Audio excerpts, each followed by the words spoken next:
Muhammadan अब्दुहु व रसूलुहु अम्मा बाद फ़अऊज़ु बिल्लाहि मिनश शैतानिर रजीम बिस्मिल्लाहिर रहमानिर रहीम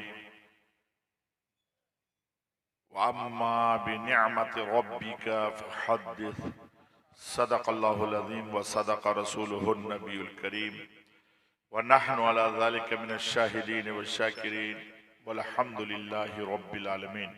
मुअज़्ज़ज़ सामीन, उलमा मिल्लत इस्लामिया, नौजवान दोस्तों, अजीज़ बच्चों, प्यारी माँ और बहनों, आइए सबसे पहले हम और आप दस्तूर अहले सुन्नत के मुताबिक अपने आका व मौला अहमद मुस्तफ़ा मोहम्मद मुस्तफ़ा सल्लल्लाहु अलैहि वसल्लम की बारगाह बेकस पनाह में दरूद व सलाम पढ़ने की सआदत हासिल कर लें। पढ़े अल्लाहुम्मा सल्ली अला सय्यिदिना मौलाना मुहम्मदिन व अला आलि सय्यिदिना मौलाना मुहम्मदिन व बारिक व सल्लिम सलातु व सलामुन अलैका या रसूलल्लाह, सलातु व सलामुन अलैका या हबीबल्लाह व अला आलिका व अस्हाबिका या खैर खल्क़िल्लाह। मुअज़्ज़ज़ सामीन, सबसे पहले मैं आप तमाम हजरात को मुबारकबाद पेश कर दूं कि इस सर्द रात में भी ये 1:30 बज चुके हैं और आप हजरात अब तक यहाँ मौजूद हैं। अल्लाह तबारक व तआला आप सब की, हम सब की हाज़िरी को कबूल फरमाए। और वरना अक्सर देखा गया है कि जो है 11, 11:30, ज़्यादा से ज़्यादा 11:30, 12 बजे के बाद कोई दिखाई नहीं, लेकिन थोड़े ही सही यहाँ भी लोग चले गए हैं। 1.5-2 घंटा बड़ा चंदा हो। आज तो हमने पहली मर्तबा देखा कि इतना लंबा जो है, लेकिन माशाल्लाह देने वाले भी यहाँ मौजूद हैं और धीरे धीरे वो भी बेचारा क्या करेगा, वो यहाँ धीरे धीरे देने का रवा है। एक मर्तबा ये नहीं कि जल्दी से आ करके लिखा दें और उसके बाद कह दें कि आप तकरीर सुनाइए। नहीं, यहाँ देने की आदत क्या है, एक दिया, फिर 1 घंटा, 1 घंटा के बाद फिर दूसरा दिया, फिर तीसरा दिया, फिर चौथा। इससे तो अब 2 घंटा, 2.5 घंटा, 3 घंटा बेचारा लगाएगा। लेकिन अगर आप लोग ये कर लें कि जैसे ही लिखाना शुरू कर दें आ जाए लिखा लें और उसके बाद कहिए कि एक मर्तबा इज्तिमाई तौर पर दुआ कर दी, तो आप उसके बाद तकरीर भी सुन सकते हैं, है ना। बहुत से लोग तो आए और उसके बाद चले गए कि तो ये चंदा होता ही। अभी हम आ रहे थे तो कौन बड़का मौलाना को लेके आया, पता नहीं कहाँ सुला दिया है और ये चंदा हो रहा है, चंदा। और हम खुद अभी सुन करके आ रहे हैं, है ना, और हम खुद सुन करके आ रहे हैं। यानी रास्ते में सब बोला कौन बड़का मौलाना को बुला के ले आया, वो सुला दिया और यहाँ चंदे पे चंदा कर रहा है। तो आज हम भी सोचे थे कि बहुत तकरीर मूड बना के आए थे कि आज जो है ना तकरीर होगी, लेकिन मैं यहाँ देख रहा हूँ कि आप लोग तकरीर सुनने के मूड में है नहीं। अब सोने के मूड में है क्या? तकरीर सुनने के मूड में है कि सोने के मूड में? तकरीर सुनिएगा ना। तो आज हम अभी यहाँ अब्दुल कादिर साहब के यहाँ बैठे हुए थे और वही मेरा क़याम था, है ना। मौलाना अब्दुल्ला साहब, अल्लाह तबारक व तआला इनकी उम्र में बरकतें अता फरमाए। और ऐसे ही हर साल, है ना, दारुल उलूम ये मदरसा कादिरिया गुलशन मुस्तफ़ा के जानिब से हमेशा जो है ये उलमा को बुलाते रहें और ऐसे ही लोगों को फैज़ पहुँचाते रहें। अल्लाह तबारक व तआला आप हजरात को भी उलमा की तकरीर सुनकर उस पर अमल करने की तौफीक अता फरमाए। मुझसे ये 1-2 सवालात हुए और कहा क्या कि हजरत, मैंने कहा कि जवाब दे देता हूँ। कहा नहीं हजरत, ऐसा करें ना कि आप वहीं जवाब दे दें तो सबको फायदा हो जाएगा। मैंने कहा कि अच्छा। तो एक ने पूछा कि हजरत ये जो फातिहा करते हैं, ये फातिहा क्या है, फातिहा करना चाहिए नहीं करनी चाहिए, ये फातिहा है क्या चीज? हमने कहा कि अच्छा आपके यहाँ फातिहा वगैरह होता है? कहा हाँ होता है। तो हम कहे ये है क्या चीज? हम कहे अच्छा ठीक है, तो ये फातिहा क्या चीज है, इस पर बड़ा शोरगुल हो रहा है, जायज है कि नाजायज है, जायज है कि नाजायज है, तो हजरत बता दीजिए ना। तो क्या करें, आज आपको बता दें कि फातिहा क्या चीज है। और एक चीज के बारे में और पूछा हमको। आज हम ये चाह रहे हैं क्या कि देखिए, कोई भी मसला हो गलत फहमी का शिकार न रहे, गलत फहमी का शिकार न रहे, बल्कि वो हर आदमी समझ ले। और मेरा तरीका भी यही है कि जो बात कहूंगा वो दिलो दिमाग में उतार दूंगा, है ना। और अगर नहीं उतरा ना तो हम खुद उतर जाएंगे। तो आपके दिमाग में थोड़ी उतरेंगे, अरे भैया हम कुर्सी से उतर जाएंगे, है ना।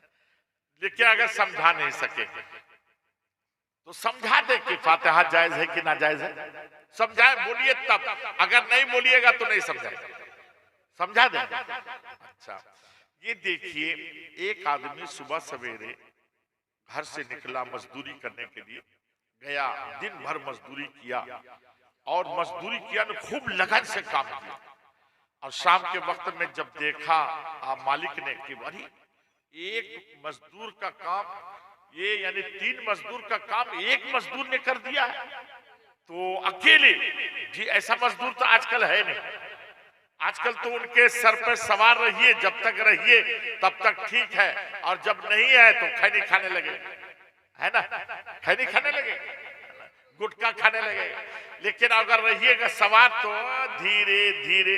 एक मर्तबा तो एक मजदूर के पास मुझको मेरे बाप ने लगा दिया कि मौलाना आज जो है जरा सा हम जा रहे हैं बाजार, जरा रहो यहाँ। तो वो जोड़ाई कर रहा था, जोड़ाई है ना, ईटा जोड़ाई कर। यकीन जानिए कि हम परेशान हो गए।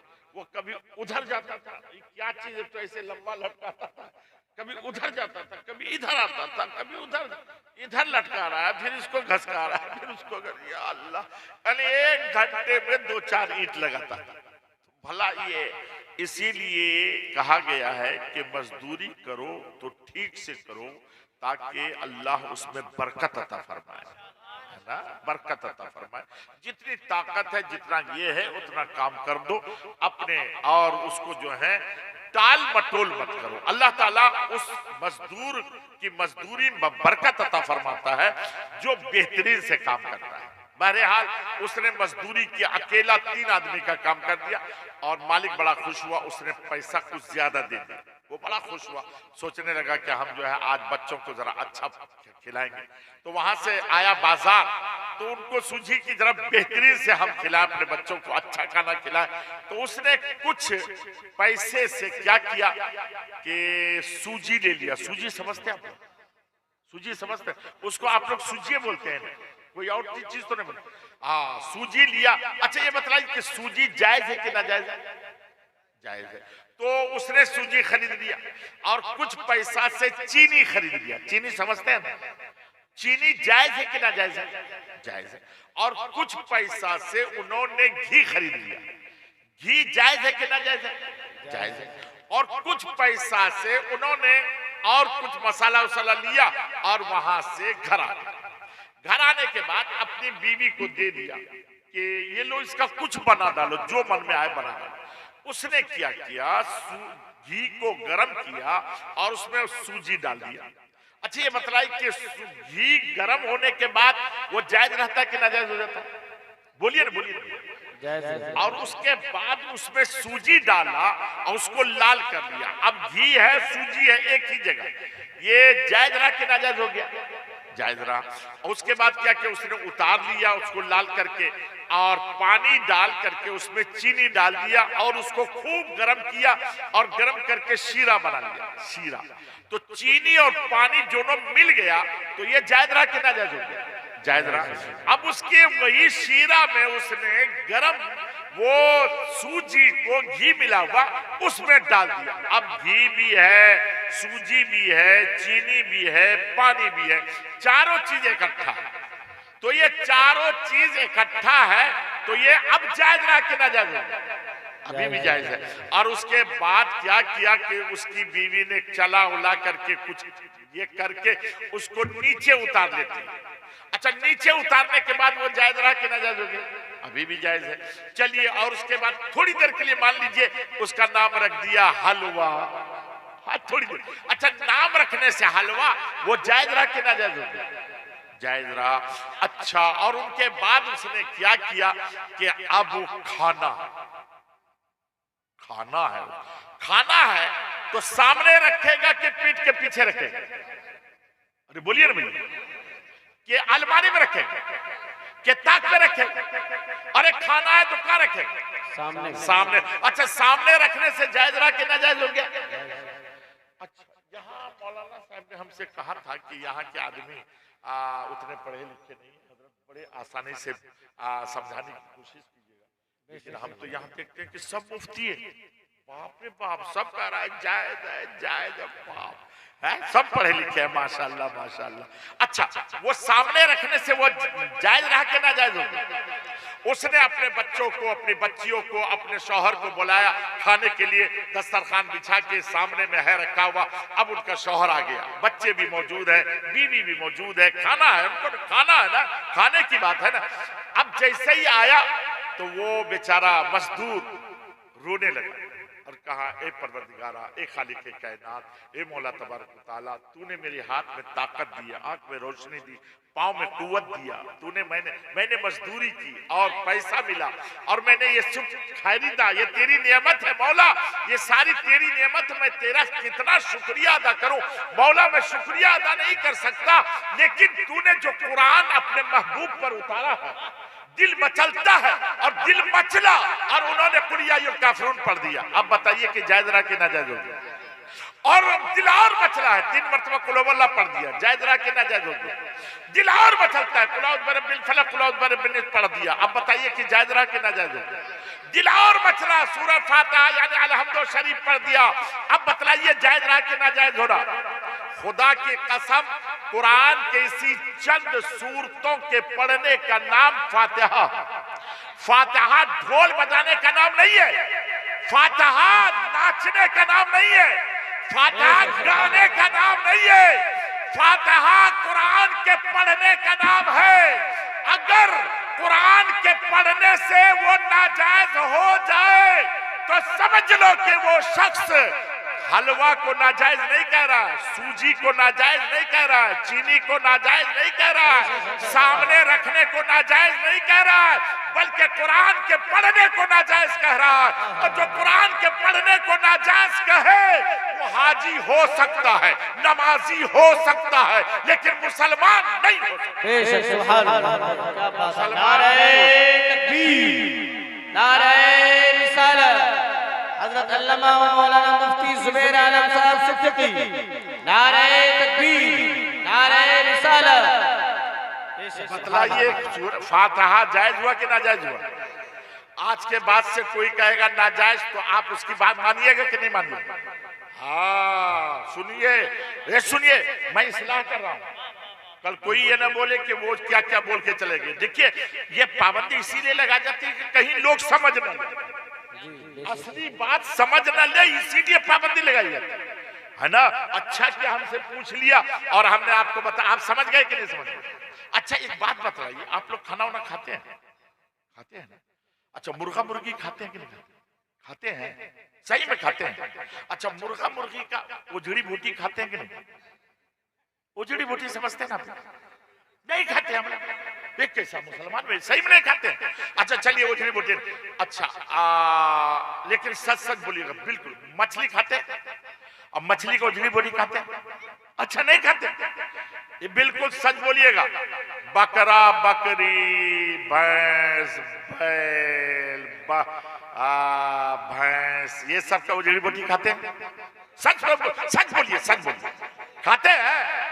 अरे भैया जब बड़े का खाते हैं तो ये छोटे ने क्या किया था, उसका क्यों नहीं खाते हो? हमारी माँ और बहन, कल से इन लोगों को मछली का भी उजड़ी बोटी खिलाओ और मुर्गा मुर्गी का भी उजड़ी बोटी खिलाओ।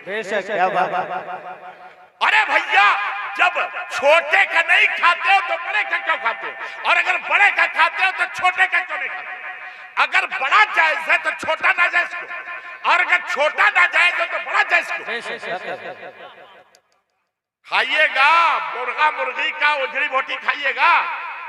खुदा की कसम, जैसे मुर्गा मुर्गी और मछली का उजड़ी बोटी जायज नहीं है, ऐसे ही बड़े का भी उजड़ी बोटी जायज नहीं। आज के बाद से खाइएगा, सच सच बोलिए, खाइएगा। सुनिए, याद रखिए, हर जायज जानवर में 8 चीज खाना हराम। हर जायज जानवर में 8 चीज खाना हराम। आप कहिए तो हम आपको बता दें, बताएं? 1-2 मिनट लगेगा, बताएं? हाँ, ये पेशाब करने का जो रास्ता है, पेशाब का रास्ता, ये खाना हराम। पेशाब का रास्ता खाना क्या है बोलिए? पेशाब का रास्ता खाना क्या है बोलिए? ऐसे ही पाखाना का रास्ता खाना भी हराम। पाखाना का रास्ता समझते हैं आप लोग? आप लोग खाते हैं? सच सच बोलिए। चुस्ता चुस्ता, अरे भैया चुस्ता, अरे भैया चुस्ता ही तो पाखाना का रास्ता है। चुस्ता ही तो पाखाना का रास्ता। हराम है, हराम। हराम समझते हैं आप लोग? जैसे शराब हराम है, ज़िना हराम है, ऐसे ही सुअर हराम है, ऐसे ही पाखाना का रास्ता खाना हराम है, हराम। खाइएगा चुस्ता, आज के बाद से खाइएगा। हराम है, हराम। अच्छा एक बात बतलाइए, बैल, लगता है कि वो किसी ने भेज दिया इसको क्या इधर कि समझे नहीं आदमी लोग, कहीं भेज तो नहीं दिया इधर। अच्छा चलिए देखिए, ये सच सच बोलिएगा, बिल्कुल सच। बैल का बिच्ची खाएं आप लोग कभी? बैल का बिच्ची समझे समझे समझे समझे समझे खाएं कभी? खाएं? नहीं खाए? अच्छा चलिए नहीं खाए। बकरे का बिच्ची नहीं? सच बोलिएगा भाई। मुर्गे का बिच्ची करछुल में भून के, सच सच बोलिए, सच सच बोलिए, खाए? ला हौला वला कुव्वत। अरे भैया मुर्गे का खाओगे तो एक रोटी खाओगे यार, बैल का खाओगे तो 10-12 रोटी खा लो। ला हौला वला कुव्वत इल्ला बिल्लाह। क्या भाई? अरे भैया जैसे बैल का खाना हराम है, बकरे का बिच्ची खाना हराम है, ऐसे मुर्गी का भी बिच्ची खाना हराम है। आज के बाद से खाइएगा। हमारी माँ और बहन अपने बच्चे को खिलाएगी, अगर खिलाएगी तो आप रोकिएगा कि नहीं रोकिएगा? हराम मत खाइए, हराम चीज मत खाइए। जायज जानवर जायज है, लेकिन उसका पेशाब का रास्ता खाना हराम, बिच्ची खाना हराम, पाखाना का रास्ता खाना हराम। अच्छा एक बात बतलाइए कि ये जो है पाखाना का रास्ता सिर्फ बकरा बकरी को होता है कि मुर्गी को भी होता है? मुर्गी का भी होता है, तो मुर्गी का भी हराम होगा कि नहीं?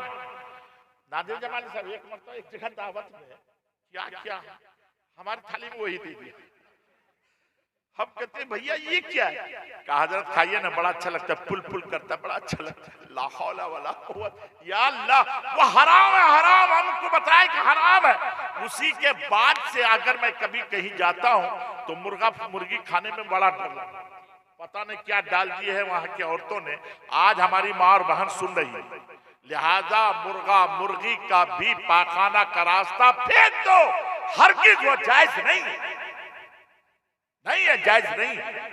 अच्छा और याद रखिए, ये रीढ़ की हड्डी नहीं, रीढ़ की हड्डी, उसमें सफेद मग्ज होता है, सफेद मग्ज होता है, वो हराम, उसका नाम है मग्ज हराम। इसीलिए मुर्गा मुर्गी का भी जब वो बीच से काटना चाहिए, और अगर काटे और अगर नहीं काट सके हमारी माँ और बहन, तो उसमें लकड़ी डाल के उस मग्ज को, सफेद को निकाल देना चाहिए। उसको पकाना नहीं चाहिए, वरना जितना गोश्त है ना सब नाजायज हो जाए जी। और ऐसे ही कसाई के यहाँ लीजिए तो उसको बीच से फड़वाइए और उस सफेद मग्ज को निकाल दीजिए, हराम है ना, हराम। ऐसे ही सुनिए, पित्ता खाना वो भी हराम। ऐसे ही खून जो है वो हराम। ऐसे दिल जो है ना, दिल, अगर दिल को कोई काटे नहीं, बीच में चीरे नहीं, तो वो भी हराम हो जाएगा। चीर करके उसके अंदर जो खून है उसको निकाल दीजिए। हमारी माँ और बहन सुन रही है, ये दिल जो है मुर्गा मुर्गी का भी होता है, इसीलिए उसको फाड़ दीजिए। फाड़ करके उसके अंदर खून होता है, बहता खून, और वो हराम है, हराम। इसीलिए क्या दिल को, एक है कलेजी जो जायज है, वो दिल जो है, दिल को फाड़ना जरूरी है। अगर कोई नहीं फाड़े तो उसका खाना जायज नहीं है, इसलिए कि उसके अंदर जो खून है, बहता खून, वो बहता खून हराम है ना। और बस खाना जायज है। आप भी खाइए, मदरसे में लाके बच्चों को भी खिलाइए। ऐसे ही पाया खाइए, खूब पाया भी अपने खाइए, मदरसे में आके मदरसीन को भी खिलाइए, बड़ा सवाब मिलेगा। बहरहाल ऐसे ही बोटी खाना हराम। बोटी समझते हैं, जिसमें पाखाना होता है ना, क्या बोलते हैं, बोटी है ना, वो खाना हराम है। और एक है ओझड़ी, ओझड़ी जो पतला पतला नारी, पतला पतला नारी, देखिए इसको कहते हैं मकरूह तहरीमी। क्या मतलब? सिर्फ उलमा के जबान पर लगाम लगा दिया कि हराम मत कहना, मकरूह तहरीमी। मकरूह तहरीमी का मतलब होता है जैसे हराम खाने में गुनाह है, ऐसे ही मकरूह तहरीमी के खाने में भी उतना ही गुनाह। ओझड़ी बोटी आज के बाद से खाइएगा, बोलिए खाइएगा। खबरदार खबरदार, ये हराम है, नाजायज है, मकरूह तहरीमी है, हरगिज हरगिज न खाइए। अल्लाह तबारक व तआला आपको हमको सही गोश्त खाने की तौफीक अता फरमाए। अच्छा हाँ, मुर्गी का चमड़ा भी खाइए, वो जायज है, बिल्कुल जायज है ना। हाँ, चमड़ा जायज है, चमड़ा जायज है ना। पाया क्या होता है? वो भी तो चमड़े होता है, वो भी जायज। बात समझे कि नहीं? हाँ, लेकिन जो चीज नाजायज कह रहे हैं। अच्छा, एक बात और भी, हमारी माँ और बहन मुर्गी के पंख को निकालने के लिए गर्म पानी में डाल देती है ना। सुन लीजिए, हमारी माँ और बहन गौर से सुने, मुर्गा मुर्गी को खौलते हुए पानी में अगर इतनी देर रख दिए कि पानी, गर्म पानी ने उसकी चमड़ी को गर्म कर दिया, तो अब पूरे मुर्गी का खाना हराम। हमारी माँ और बहन सुने, देखिए जलसा जुलूस में क्यों आता है? कुछ पढ़ने के लिए आता है ना, कुछ सीखने के लिए आता है ना। तो यहां से आप चले जाइएगा, कुछ नहीं सीखिएगा तो क्या फायदा जलसा से? तो आज सीख रहे हैं ना, सीख रहे हैं कि नहीं सीख रहे? तो हमारी माँ और बहन, अगर अव्वलन तो पानी, गर्म पानी में मत डालिए, और अगर डालने है तो ऐसे डालिए, ऐसे निकालिए, है ना, एकदम ज्यादा देर नहीं हो, डालिए निकालिए और उसके बाद उसको ये कर लीजिए। और अगर ज्यादा आपने 1 मिनट भी छोड़ दिया तो चमड़ा गर्म हुआ, और चमड़ा गर्म हुआ कि नाजायज हुआ, क्योंकि उसकी जो, उसके अंदर जो खून है, वो खून गोश्त में पैवस्त हो गया, जिसकी बुनियाद पर वो नाजायज हुआ। इसीलिए हमारी माँ और बहन इस मसले को खूब समझे, खूब समझे। अल्लाह ताला हमारी माँ और बहनों को भी हलाल खाने की तौफीक अता फरमाए। अच्छा, इस मसले को खूब समझे, आप लोग समझ रहे हैं ना। अच्छा, एक बात और भी, देखिए आज हम ये चाहते हैं कि आपको चंद सबक पढ़ा दें और फिर चंद बातें अर्ज कर दें। एक, आप लोग नाखून काटते हैं, नाखून, नाखून समझते हैं ना, इसको क्या बोलते हैं? नाखून, नाखून बोलते हैं ना। तो ये नाखून काटते हैं ना। अच्छा, तो ये नाखून कैसे काटना चाहिए? अल्लाह के नबी ने इस नाखून को कैसे काटा, ये हम आपको बता दें। लेकिन एक बात बतलाइए, अगर ये हम बताएंगे तो सुबह में आप हर आदमी ये तय कर ले कि हम जो सीख रहे हैं आज, सुबह में एक आदमी को जरूर बताएंगे, कम से कम एक आदमी को जरूर बताएंगे। बताइएगा ना? लेकिन हमको लगता है कि आप लोग नहीं बताइएगा, भूल जाइएगा, बताइएगा। यकीन जानिए कि अगर आपने बता दिया तो जानते हैं, जिस सुन्नत को लोगों ने छोड़ दिया है, उसको मुर्दा कर दिया है, अगर उसको कोई जिंदा कर दे तो अल्लाह ताला उसको 100 शहीदों का सवाब अता फरमाता। कितने शहीदों का सवाब? 100 शहीदों का सवाब अता फरमाता जी। तो हम बताएं आपको, याद रखिएगा ना, और कम से कम एक आदमी को सुबह में जरूर बताइएगा ना। हमारी माँ और बहन अपनी बेटी को बताएगी, जरूर बताएगी इंशाअल्लाह ताला। अपनी बहू को बताएगी, है ना। बहू को क्या बताएगी? बहू से तो बोली चाली बंद, बहू से तो बोलिए चाली बंद, तो उसको बताएगी। हाँ, अच्छा, बोली चाली क्यों बंद होता है मालूम आपको? क्यों बंद होती? ये बोली क्यों बंद होती मालूम है? असल में है क्या? देखिए, अगर सास चाहती है कि बहू हमारी इज्जत करे, अगर सास ये चाहती है कि बहू हमको सलाम करे, अगर सास ये चाहती है कि बहू हमसे मोहब्बत करे, तो सुनिए, जिस दिन घर की तमाम औरतें एक दस्तरखान पर खाना शुरू कर देगी, अल्लाह के नबी ने इरशाद फरमाया है कि अगर घर के सारे अफराद एक दस्तरखान पर खाने लगे तो अल्लाह ताला उस घर से नफरत को दूर कर देता है और आपस में मोहब्बत पैदा फरमा देता है। आज हमारी माँ बहन बहू अलग खाती है, बेटी अलग खाती है, सास अलग खाती है, यही से नफरत पैदा होती है। कैसे? मैं आपको बताऊं कैसे नफरत पैदा होती है। बहू ने गोश्त बनाई या मछली बनाई, मेहमान आया हुआ था और उसको तो मालूम नहीं कि कितना मेहमान है, और जब सास लगाने के लिए बैठी तो मेहमान वो सब गोश्त खत्म हो गया। अब तो सब गोश्त खत्म हो गया या मछली खत्म हो गई। अब सास ने क्या किया कि अपने बहू को चावल भात देकर उसमें शोरबा देके खिला दिया। अब जैसे ही शोरबा दिया, बूटी तो है नहीं, वो देगी कहां से? वो शोरबा दिया, अब उसका दिमाग ठंडा। देखो, बूटी अपने बेटी के लिए रख लिया, अपने लिए रख लिया, हमको सिर्फ शोरबा दे दिया, क्योंकि वो बेचारी अलग खा रही। और अगर वो एक दस्तरखान पर खाती और सास उसे शोरबा और भात देती और खुद नमक और भात और प्याज लेकर बैठ जाती, तो खुदा की कसम वो खुद देखती कि उनकी बेटी वो सिवा सिर्फ प्याज और भात खा रही है, हमको शोरबे के साथ दिया है, तो खुदा की कसम वो बहू अपने सास से कफरी नफरत नहीं करेगी, बल्कि उनके दिल में मोहब्बत पैदा होगी। तुम तो खाती हो अलग, वो खाती अलग, इससे नफरत पैदा होती है।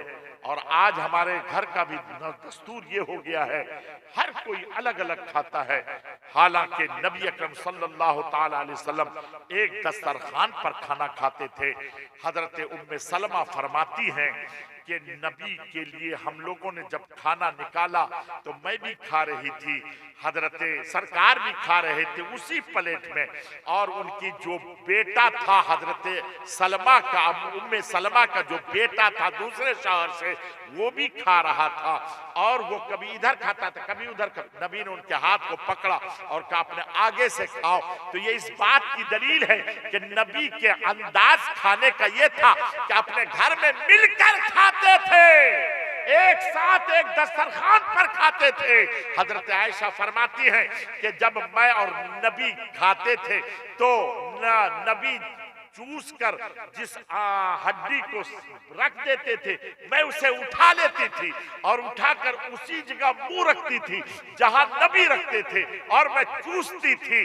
क्यों? नबी मुस्कुराते थे और इरशाद फरमाते हैं नबी कि अगर कहीं ऐसा किया जाए तो मियां बीवी में अल्लाह मोहब्बत अता फरमा देता है।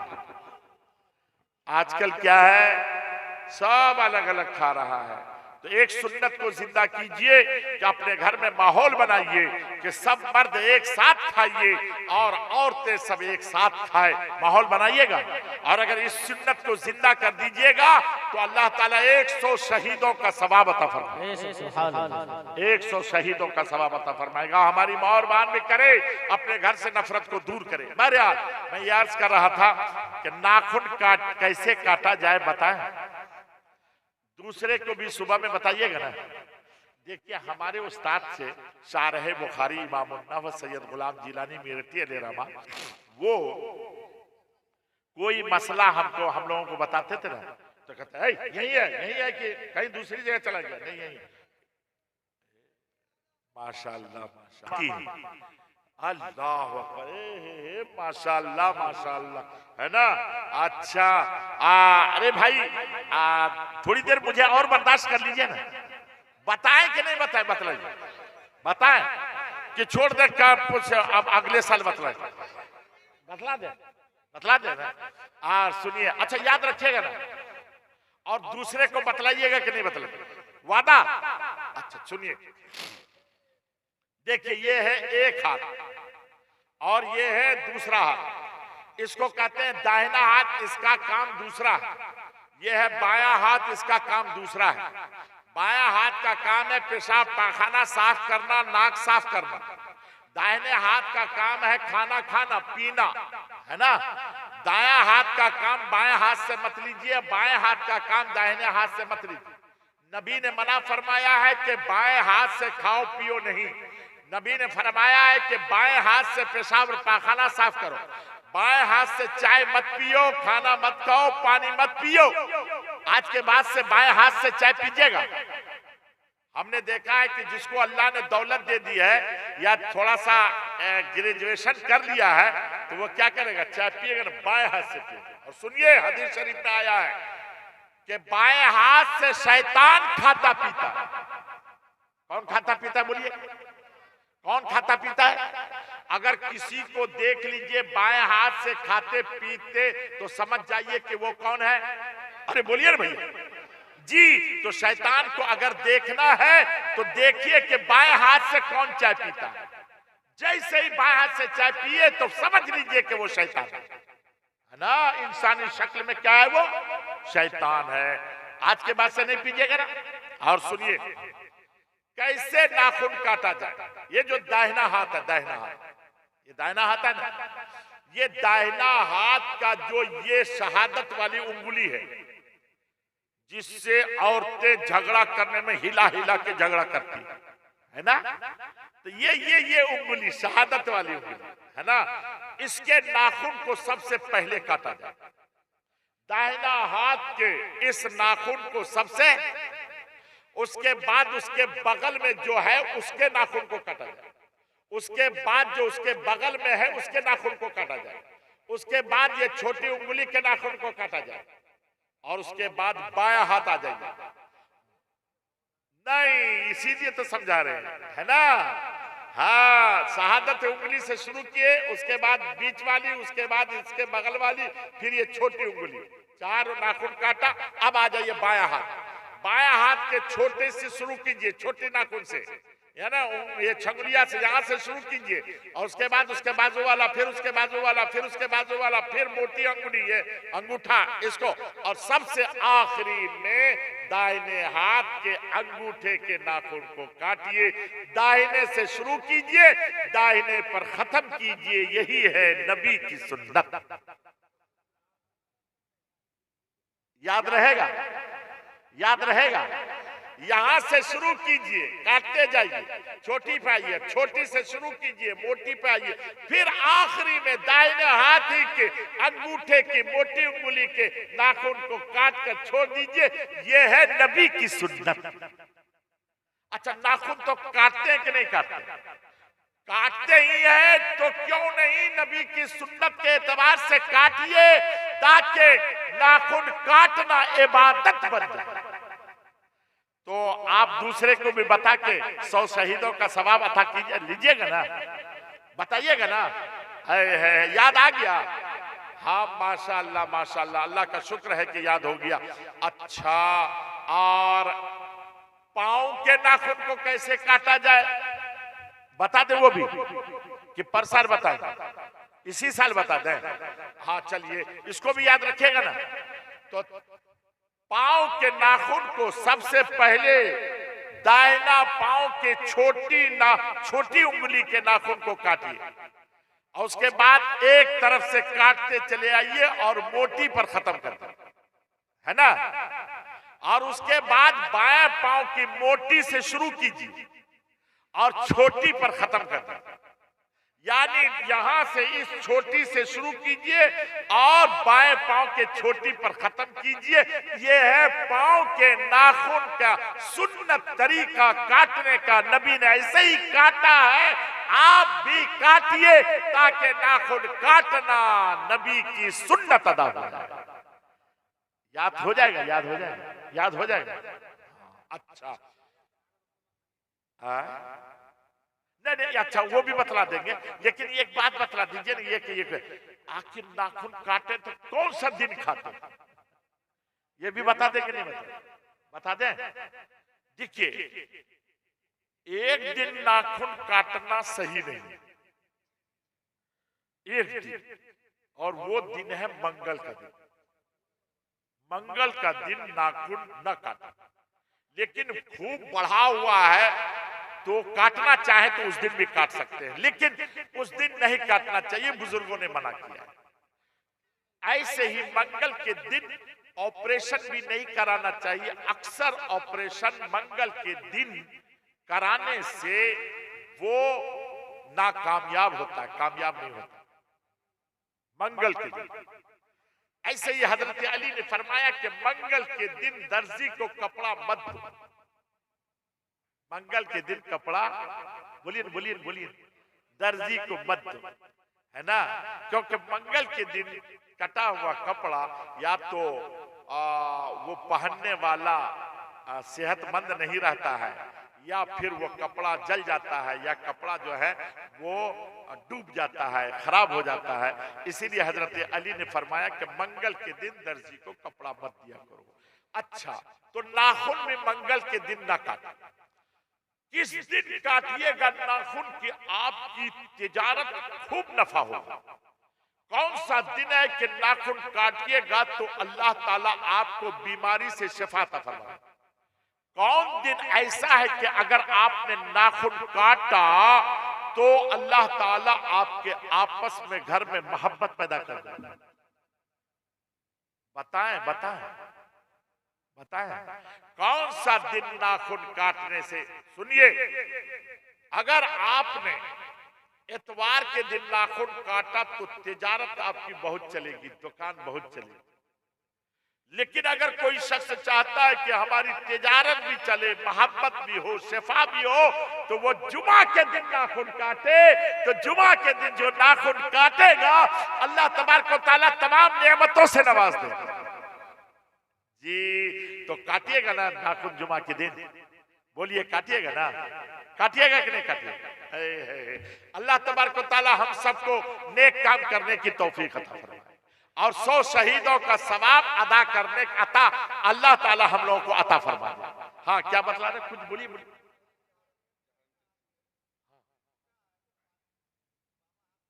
हाँ, सुनिए सुनिए, हाँ, एक बात सुनिए।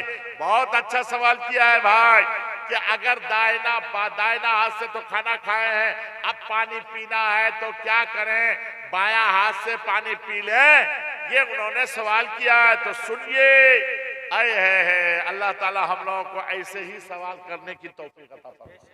आए है अल्लाह आपको बहुत सवाब अता फरमाए। आपकी वजह से ये मसला सबको मालूम हो जाएगा, है ना, सबको मालूम हो जाएगा। भाई माशाअल्लाह माशाअल्लाह। सुनिए, दाहिना हाथ से खाना खा रहे हैं, पानी पीने की जरूरत है, तो सुनिए, बाद लोग क्या करता है, बायां हाथ उठाया और दाहिना हाथ को ऐसे लगा देता। जी नहीं, आया है कि अगर दाहिने हाथ से आप खा रहे हैं, पानी पीने की जरूरत है, तो अपने हाथ को चाट लीजिए, चाटिए, और दाहिने हाथ से ही गिलास को पकड़कर पानी पीजिए। बाएं हाथ से पीना जायज नहीं। जी हाँ, बोलिए। हाँ, किसी वक्त में भी काट सकते हैं, किसी वक्त में भी काट सकते हैं। हाँ, लेकिन जुमा के काटने से बड़ा अच्छा होगा। हाँ, जुमा बहुत अच्छा हो गया। जी जी जी जी। हाँ, आपने पानी पीने का तरीका पूछा, आप लोगों ने सुन लिया ना, याद रहेगा ना? और बोलिए बोलिए। खड़ा हो क्या? सुनिए, हदीस शरीफ में आया है कि खड़ा हो के पानी जमजम पिया जाए। जमजम पानी समझते हैं? वो जो बंबई से लाते हैं, जमजम का पानी बंबई से लाते हैं। कहां से लाते? बोलिए बोलिए। मक्का शरीफ से, मदीना शरीफ से। अच्छा, अब समझ में आया है ना। असल में 2 बजे के बाद कौन जगा रहता है? बड़ी मुश्किल से तो आप लोग जागे, है ना। अच्छा, ये जमजम पानी खड़े होकर पिए, वजू कर लिए हैं, उसका जो पानी बच जाए तो आप खड़े होकर पी सकते। अगर उस्ताद पानी पी करके आपको, या बाप और या माँ ने पानी पी करके थोड़ा सा छोड़ दिया है, आप चाहते कि हम पिए, तो खड़े होकर पी लीजिए। कौन पानी? जमजम का पानी, वजू का बचा हुआ पानी, माँ बाप या उस्ताद का बचा हुआ पानी, बस। और पानी जितना भी है, नबी अकरम सल्लल्लाहु अलैहि वसल्लम इरशाद फरमाते हैं कि अगर कोई खड़े होकर पानी पिया तो उसके लिए लाजिम है कि हाथ हलक में डाले और उस पानी को तय कर दे, वरना खड़े होकर पानी पीने से वो बीमारी होती है जिस बीमारी का इलाज ही नहीं। हदीस शरीफ में आया, हदीस हमारी मौर बने सुने, ट्यूबवेल के पास घटाघट जी जी अल्लाह। हमारी मौर, इसीलिए वो बीमार ज्यादा पड़ती है। हमारी माँ और बहन सुन लें, खड़े होकर नबी ने फरमाया एक घूंट भी अगर पानी पी लिए, खड़े होकर हलक में उंगली डालो, उसको तय करो, वरना ऐसी बीमारी होगी जिसका इलाज नहीं होगा। तो आज के बाद से सब बैठकर पानी पीजिएगा ना, चाय भी बैठ के पीजिएगा ना, और दाहिने हाथ से पीजिएगा ना। है माशाल्लाह माशाल्लाह। और अगर कोई और सवाल हो तो पूछिए। माशाल्लाह, ये लोग पूछ रहे कि अगर कोई शख्स इंतकाल कर जाए तो ये जो 4 रोज में इसाले सवाब करते हैं, ये कहां तक दुरुस्त है? यही हाँ है। सुभान अल्लाह माशाल्लाह, है ना। सुनिए, 1 मिनट ये सुनिए। जो आदमी इंतकाल कर जाता है, तो हदीस को तो हम लोगों के नजर से गायब हो गया ना। तो नबी अकरम सल्लल्लाहु अलैहि वसल्लम इरशाद फरमाते हैं कि अपने गायब भाई की मदद करो, अपने गायब भाई की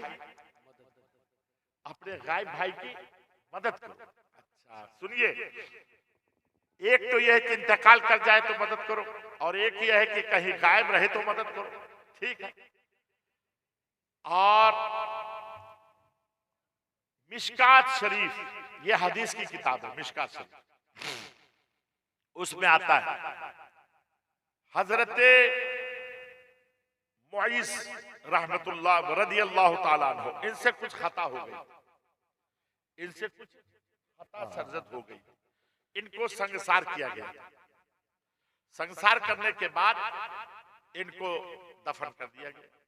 सहाबाए किराम खुद सरकार दो आलम सल्लल्लाहु ताला अलैहि वसल्लम शरीक रहे।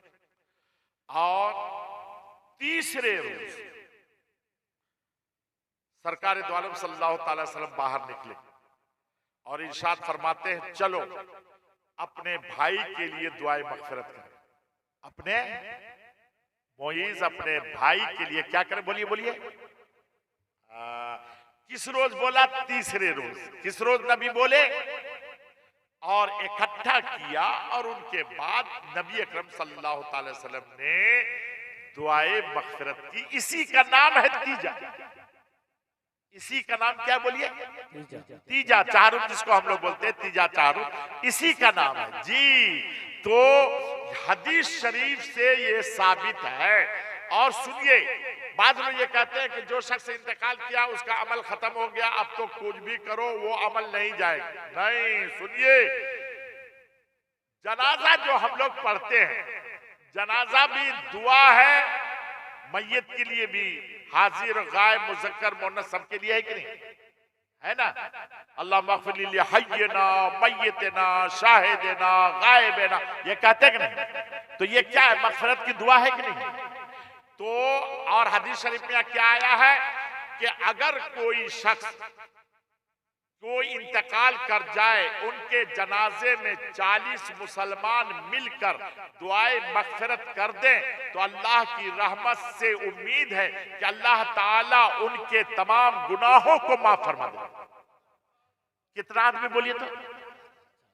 लेकिन वो पढ़े भी तब ना, वो दुआ करे भी तब ना, वो तो खाली इमाम साहब हैं, याद है जनाजे के लिए, पीछे में तो सब कहता अल्लाह अकबर अल्लाह अकबर अल्लाह अकबर अल्लाह, याद है दुआ। इसीलिए उलमा अहले सुन्नत ने देखा कि जनाजे में तो हजारों आदमी शरीक हो गए, लेकिन ये लोग जानता है कि नहीं दुआए मगफिरत, जानता है कि नहीं, किया भी कि नहीं किया। इसीलिए उलमा अहले सुन्नत ने क्या सोचा, दूसरी हदीस शरीफ में आता कर इज्तिमाई तौर पर कोई किसी मैयत के लिए 11 मरतबा कुल हुवल्लाह शरीफ या 7 मरतबा कुल हुवल्लाह शरीफ और 1 मरतबा अलहम्दु शरीफ पढ़कर बख्श दे इज्तिमाई तौर पर, तो अल्लाह तबारक व तआला की रहमत से उम्मीद है कि वो मरने वाले की अल्लाह मगफिरत फरमा देता है। उलमा अहले सुन्नत ने देखा कि यह हजारों आदमी तो आ गए हैं नमाजे जनाजा में, लेकिन इनको जनाजे की नमाज याद है कि नहीं, दुआ याद है कि नहीं, पता नहीं, क्या हुआ नहीं हुआ, पढ़ा कि नहीं पढ़ा। इसलिए बेचारे की मगफिरत हो जाए, सलाम फेरा, इमाम साहब कहते हैं कि जरा सा घेर लो सब कोई और 7 मरतबा कुल हुवल्लाह शरीफ 1 मरतबा अलहम्दु शरीफ पढ़ दो ताकि इसकी मगफिरत हो जाए। अच्छा एक बात बतलाइए, अगर जनाजे के बाद दूसरी हदीस पर भी अमल हो जाए, कुल हुवल्लाह तो सबको याद रहता है, अलहम्दु शरीफ तो सबको याद रहता है, अगर सबने मिलकर के पढ़ करके बख्श दिया, अल्लाह माफ कर दे, तो हमारा और आपका बिगड़ता क्या भाई, कुछ बिगड़ता है, और बेचारे का भला हो जाएगा। तो ऐसे से जनाजा पढ़वाइए जो जनाजे के बाद दुआ भी करे ताकि उसकी मगफिरत हो जाए, किसी तरह मगफिरत हो जाए। उस पर भी उलमा अहले सुन्नत को सुकून नहीं मिला। कहा तीसरे रोज करो ना, कलमा खानी करो ना, कुरान खानी करो ना। हजरत जुनैद बगदादी रहमतुल्लाह ताला अलैह फरमाते हैं कि एक जगह मैं मजलिस में गया तो देखा कि एक नौजवान रो रहा है। मैंने पूछा क्यों रो रहे हो? कहा कि अभी अभी मैंने देखा अपनी माँ को कि मेरी माँ आग में जल रही है, मर गई है परसों और आग में जल रही है, इसीलिए मैं रो रहा हूँ। यानी कष्ट का उसका ये आलम था, बुजुर्गी का, उन नौजवान का। हजरत जुनैद बगदादी फरमाते हैं कि मेरे पास 70,000 मरतबा कलमा शरीफ पढ़ा हुआ था, अपने लिए मैंने पढ़ा था, तो मैं उसको दिल ही दिल में वो 70,000 मरतबा कलमा शरीफ का सवाब उसकी माँ के नाम से मैंने इसाल कर दिया, बख्श दिया। बख्शा हूं, थोड़ी देर के बाद देखता हूं कि वो लड़का मुस्कुरा रहा है। मैंने पूछा कि अब क्यों हंस रहे हो, क्यों मुस्कुरा रहे हो? कहा अभी अभी मैंने देखा कि मेरी माँ जन्नत में टहल रही। हजरत जुनैद बगदादी फरमाते हैं खुदा की कसम ये हदीस मैंने पढ़ा था, हदीस में आया है कि अगर कोई शख्स 70,000 मरतबा कलमा शरीफ किसी के नाम पढ़कर बख्श दे तो अल्लाह ताला उनकी मग़फ़िरत फरमा देता है। इस हदीस को मैंने जांचा उस नौजवान के कश्फ से और उस नौजवान के कश्फ को मैं जाना इस हदीस से। अल्लाह अकबर। तो कलमा शरीफ भी होता है कि नहीं आपके यहाँ तीजा से? होता है ना, 1.25 लाख मरतबा पढ़ाते हैं कि नहीं पढ़ाते? तो कम से कम जो है ना 1.25 लाख मरतबा इसलिए कर देते हैं ताकि भूल चूक होकर के 70,000 तो हो ही जाए, है ना, इसीलिए 1.25 लाख मरतबा पढ़ाते हैं। अच्छा, और उनके बाद 10वां 20वां उलमा अहले सुन्नत ये कहते हैं, हाँ उलमा अहले सुन्नत ये, पहले 10वां 20वां चलने दीजिए। उलमा अहले सुन्नत ये कहते हैं कि 40 और हदीस शरीफ में आए कि इंतकाल करने के बाद 40 रोज तक रूह का ताल्लुक उसके घर से रहता है और 40वें रोज उसकी रुखसती होती। 40वें रोज क्या होती? बोलिए बोलिए। रूह की रुखसती होती। 40 दिन में अगर उनके नाम से इसाले सवाब किया करते जाता है तो उसकी रूह खुश होती है। और अलविदाई दिन, जिस दिन अलविदा है 40वें दिन, अगर उस दिन उनके नाम से इसाले सवाब किया जाए तो आखिरी अलविदा वो अपने घर वालों को दुआएं देकर खुश होकर वो रूह जाती है। और अगर घर से कुछ नहीं मिलता, अलविदा के दिन कुछ नहीं उनके नाम से इसाल किया जाता, तो वो रूह बद्दुआ दोकर रोते हुए वो जाती है।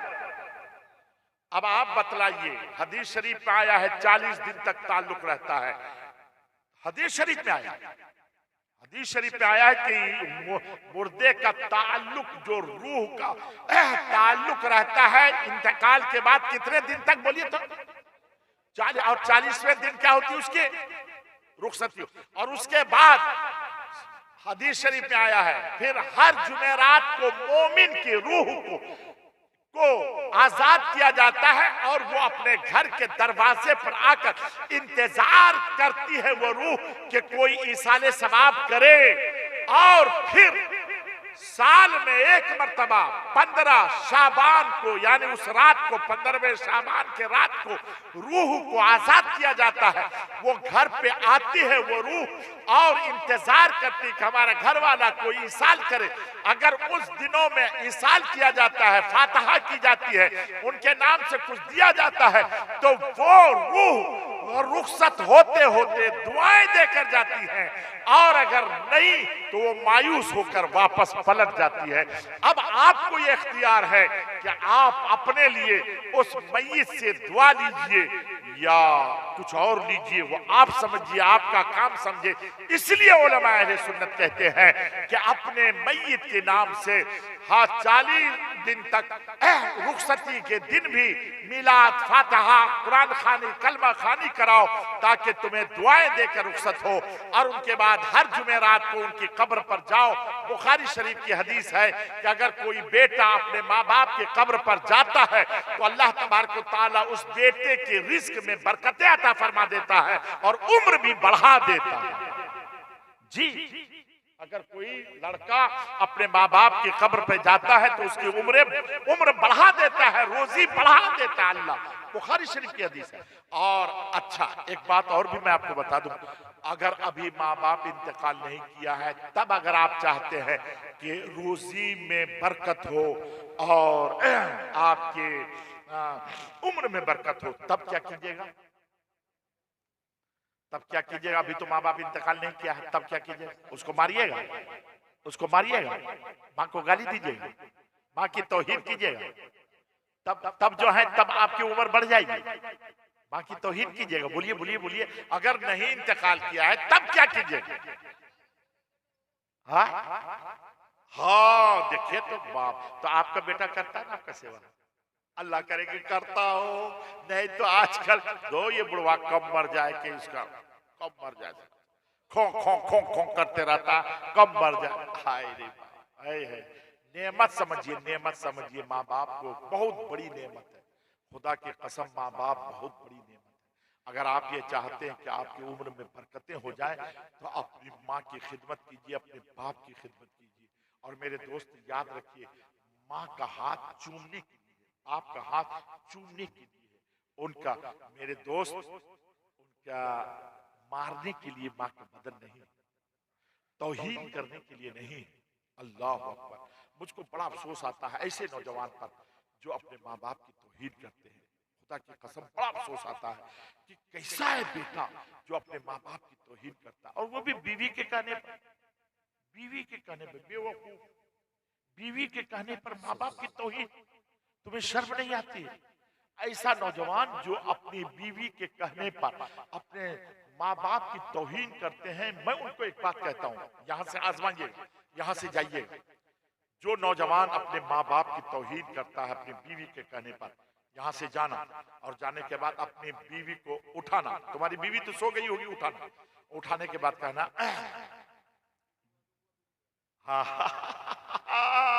ये बीवी रो रही तो वो भी। और एक आदमी को हमने देखा कि बीवी बीमार पड़ी, अब वो इतना हड़बड़ा गया कि दवाई लाया तो बीवी को क्या देगा, खुदे खा लिया, खुद ही खा लिया।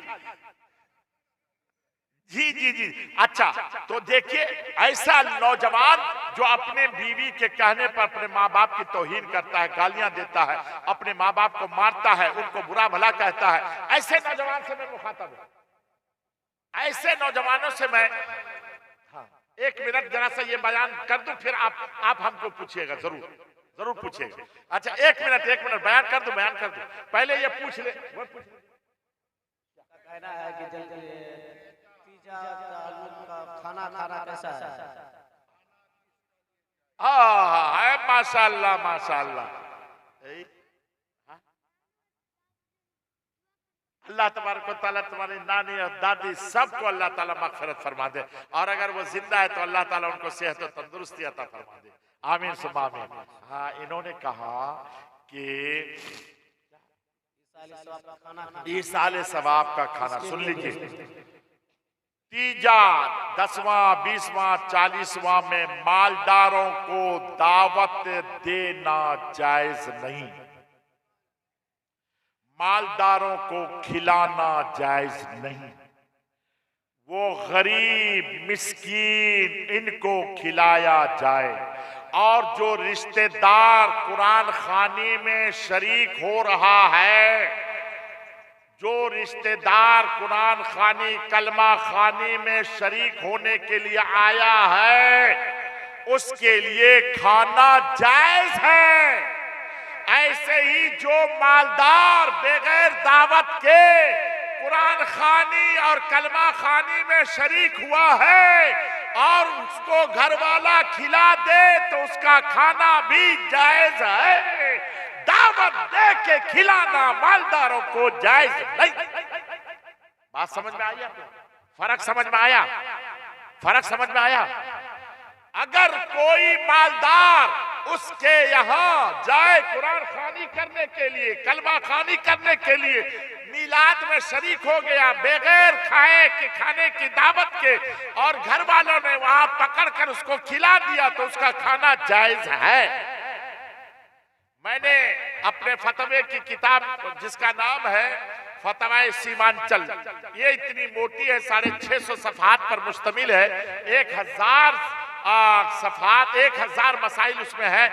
इंशाअल्लाह ताला अगर कभी मौका मिला तो आइंदा लेके आऊंगा, ताकि मैं मदरसे में यहाँ वक्फ कर दूं, और उसमें मैंने ये सारी चीजें लिखा है, मैं सारी चीजें लिखा हूं। इसलिए दावत दे के मालदारों को मत बुलाइए, दावत दे के मत बुलाइए, है ना? हाँ हाँ हाँ हाँ, माशाअल्लाह माशाअल्लाह। ये आप जो है ये शरीक हो रहे हैं, ये मेरी बात समझ रहे हैं कि नहीं समझ रहे? अच्छा, ये मसला हो गया ना, मसला बन गया, बता दिया ना। अब एक मसला और भी है, वो सुनिए। मौलाना साहब की तरफ से एक मसला ये पूछा गया है, हजरत ये बतलाइए कि देवबंदियों के पीछे नमाज अदा करना जायज है या जायज नहीं? ये पूछा गया है कि देवबंदियों के पीछे नमाज पढ़ना जायज है या जायज नहीं है। बता दे, बता दे, सही में बताएं। अच्छा, और बता देंगे तो इस पर अमल कीजिएगा ना। सुनिए सुनिए, क्योंकि इस्लाह मुआशरा, और आज मैं इस्लाह कर रहा हूं, ये इस्लाह है, अकीदे की इस्लाह है, अमल का इस्लाह है कि नहीं? इस्लाह है कि नहीं? इस्लाह है नहीं है जी। और इंशाअल्लाह ताला फिर किसी मौके से आऊंगा तो तकरीर करूंगा। आज तो मैं मसाइल बतला रहा हूं, लेकिन तकरीर करूंगा कब? जब आप हमको 9:30 बजे बैठाइएगा ना, तब तकरीर करेंगे। ये 1:30 बजे 2 बजे तकरीर नहीं होती, मसाइल बयान किया जाता है, ताकि आप यहां से जाएं तो कुछ सीख करके, है ना, कुछ सीख करके जाए। और हमारी तकरीर में मसाइल भी होते हैं। अगर इंशाअल्लाह तबारक ताला कभी आया तो मैं फिर इंशाअल्लाह ताला बयान करूंगा।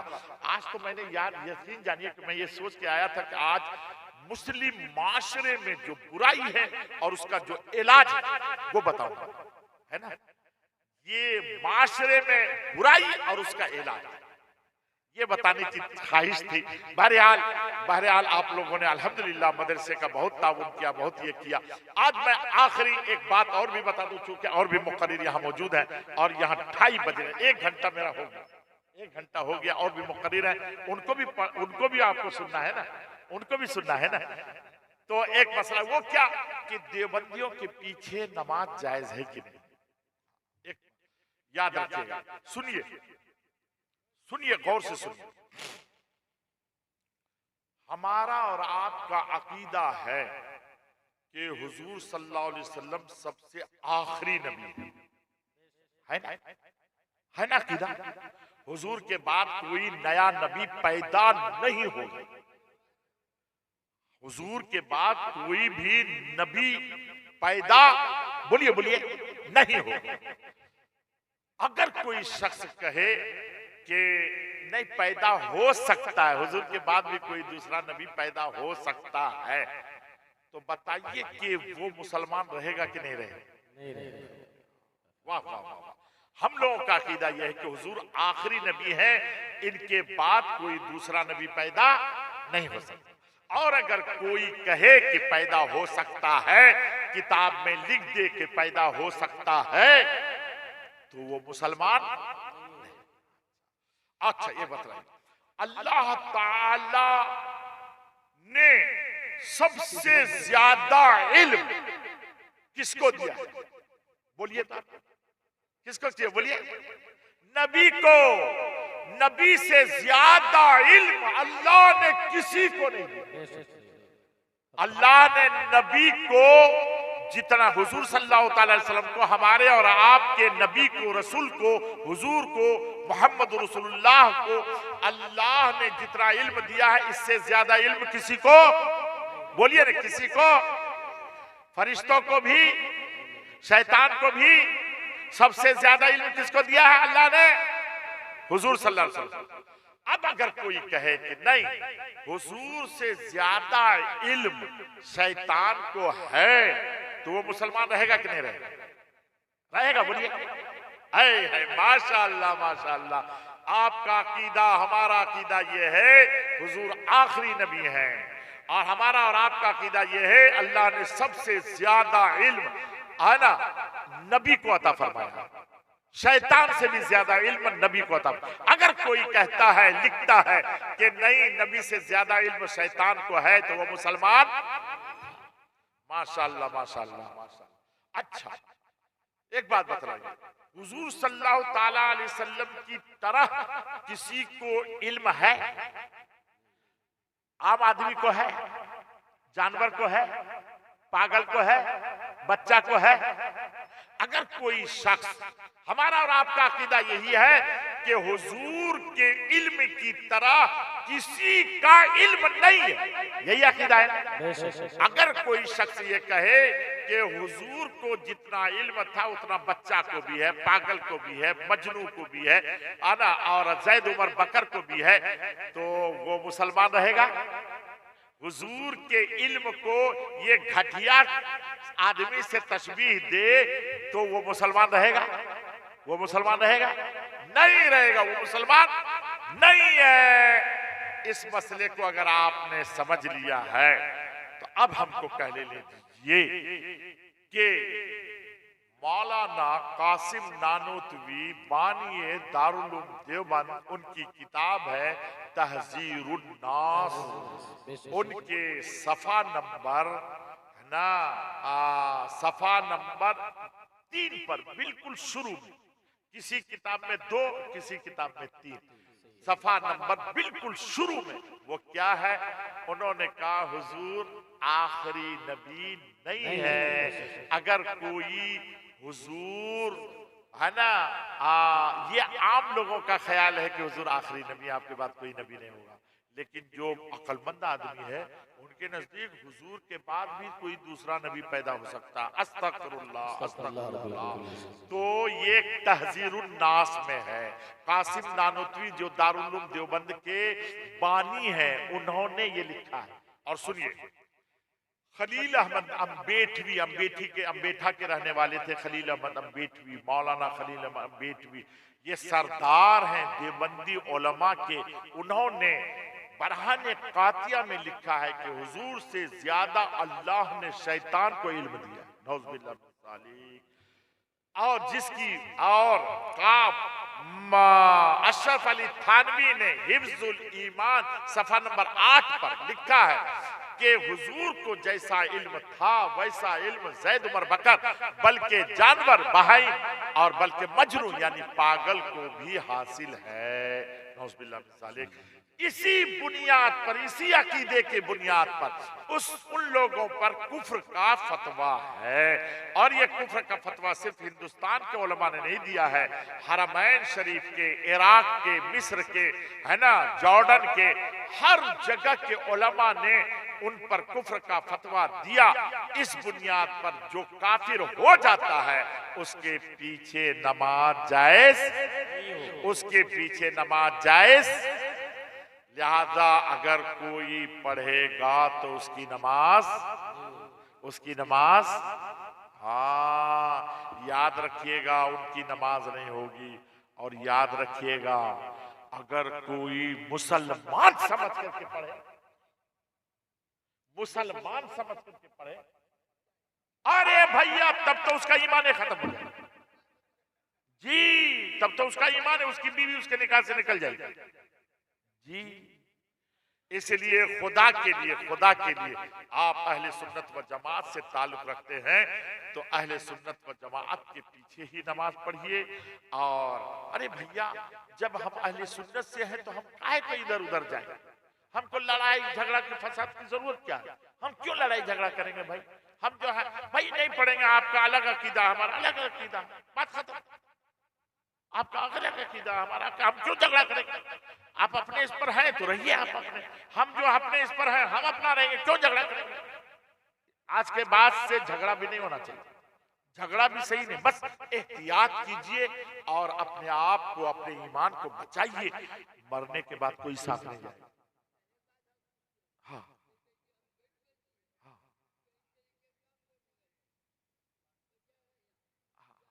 हाँ हाँ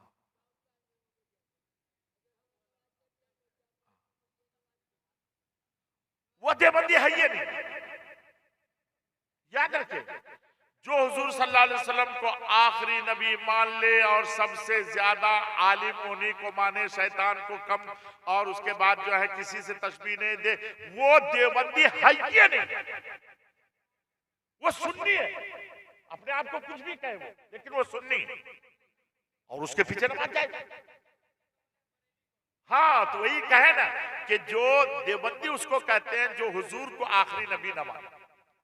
अशरफ अली थानवी ने जैसे कहा है कि बच्चों और जानवरों से तशबीह दिया तो वो और शैतान से ज्यादा इल्म माना, तो ये मानने वाला शैतान को ज्यादा इल्म मानने वाला नबी से, हुजूर को आखिरी नबी नहीं मानने वाला, हुजूर के इल्म को मजनू पागल से तशबीह देने वाला, यही है देवबंदी। इसके अगर ये नहीं मानता है तो वो देवबंदी नहीं, वो देवबंदी है ही नहीं।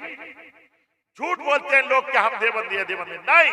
अगर खुदा की कसम अकीदा मालूम हो जाए, मैं दावे के साथ कहता हूं कि आज 90% नहीं 99% सुन्नी है, सुन्नी है, सुन्नी है। जो अपने आप को देवबंदी कहता है वो भी देवबंदी नहीं, वो भी देवबंदी नहीं है जी। सिर्फ उसका मौलवी जो है, जो अकीदा जानता है वो देवबंदी। लेकिन जो आम आदमी है, हम लोगों को जो कहता है कि हे भैया देखिएगा कुछ मत बोलिएगा, कुछ मत बोलिएगा, कुछ मत बोलिएगा, क्यों कहता है? क्यों कहता है? ताकि असल चीज समझ में लोगों को आए ही नहीं। और बोलने के लिए कहेगा तब ना अकीदा जाहिर किया जाए जी। लोग समझता है क्या कि ये फातिहा, ये, अरे भैया कोई जिंदगी भर फातिहा नहीं करे वो देवबंदी नहीं हो सकता। कोई जिंदगी भर मजार पर नहीं जाए, नहीं जाए, नहीं जाए, वो ऐसा नहीं कि वो देवबंदी हो गए जी, नहीं।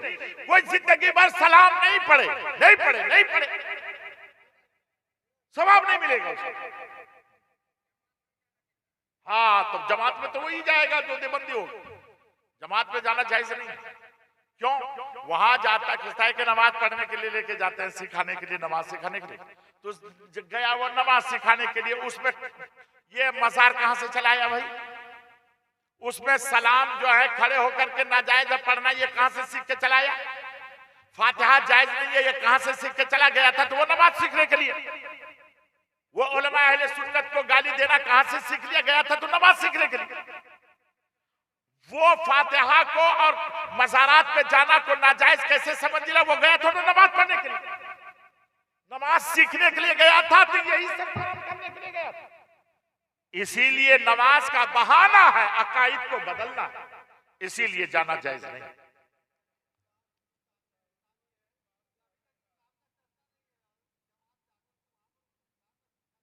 अल्लाह अकबर। वो कौन सा है कौन सा कोई ऐसा मुल्क नहीं है जहां इस्लाम का चर्चा नहीं, याद रखेगा। नहीं हिंदुस्तान, सुनिए सुनिए सुनिए, नहीं नहीं नहीं, ऐसा कुछ नहीं है, हर जगह है। देखिए इस्लाम का कहां है मुसलमान जहां नहीं है। अच्छा एक बात बतलाइए, आज तक जहां नहीं है मुसलमान, जहां मुसलमान नहीं है वहां ये लोग कभी नहीं जाए, वहां कलमा पढ़ाने नहीं जाएगा। ये तो मुसलमानों ही को कलमा पढ़ाने जाता है, वो तो मुसलमान ही है। जहां मुसलमान नहीं है वहां जाले चले जाए ना। भूटान, अभी मैं 4-5 रोज पहले भूटान था, 5 रोज पहले मैं भूटान में था, और वहां भूटान में इंडियन मुसलमान है, लेकिन वहां का लोग कोई मुसलमान, सब बुद्धिस्ट है, सब बुद्धिस्ट है जी। जाइए ना वहां जाकर के, तब वहां मुसलमान बनाइए ना, वहां नहीं जाए, मुसलमान को मुसलमान बना रहे। ये क्या बना रहे हैं भाई, पार्टी बना रहे हैं, पार्टी। इसीलिए मेरे मोहतरम दोस्त, अपने अकायद की हिफाजत कीजिए और अकायद को बचाइए। अकीदा बचाइएगा तो कब्र में कोई साथ नहीं जाएगा, वो ईमान साथ जाएगा। और एक बात याद रखिए, अगर ईमान है अमल नहीं है तो तुम कुछ दिन जहन्नम में जल सकते हो, और लेकिन आखिरी में जन्नत है। और अगर ईमान नहीं है तो खुदा की कसम तुम कभी भी जन्नत नहीं जा सकते। मैं आपसे एक बात पूछता हूं, एक पंडित जी आए मौलाना साहब के पास, पंडित जी समझते हैं गैर मुस्लिम, वो आ जाए मौलाना साहब के पास, और वो पंडित जी जिंदगी भर पूजा किया, आ गया मौलाना साहब अब हम मुसलमान होना चाहते हैं। पंडित जी ने जल्दी से, मौलाना साहब ने जल्दी से उसको कलमा पढ़ा दिया, और कलमा पढ़ा करके उसको मुसलमान कर दिया। मुसलमान हो गया वो। मुसलमान होने के बाद मुसाफा करके वहां से निकला जैसे ही निकला कि रास्ते में ठोकर लगी, गिरा और ब्रेन हेमरेज कर गया, वो मर गया, वो पंडित जी मर गए। अब सच बताइए, वो जो मुसलमानों के पंडित जी गया और वो मर गया, वो कहां जाएगा, जन्नत जाएगा कि दोज़ख जाएगा? अरे वो तो मस्जिद भी नहीं देखा, कहां जाएगा? अरे वो तो नमाज भी नहीं पढ़ा है, मुसलमान कहां जाएगा वो बोलिए? अरे बोलिए ना भैया, कहां जाएगा? जन्नत जाएगा। वो तो कुरान भी नहीं देखा, जाएगा कहां? वो मस्जिद का मुसल्ला भी नहीं देखा, जाएगा कहां? किस बुनियाद पर जाएगा? ईमान की बुनियाद पर वो जन्नत जाएगा।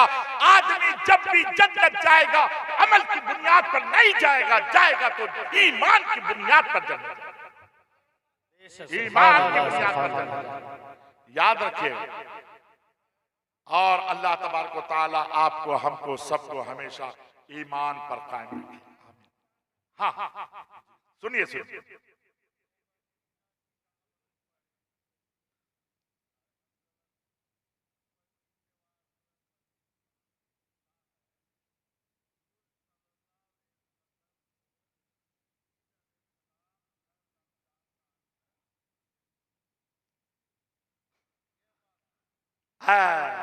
यही तो हदीस शरीफ में आया, बुखारी शरीफ में, कि हर रमजान में हजरत जिब्रील आते थे और नबी को कुरान सुनाते थे। नबी को क्या करते थे? नबी को कुरान क्या करते थे? सिखाते नहीं, सुनाते थे, दौर करते थे। हजरत जिब्रील नबी से दौर करते थे।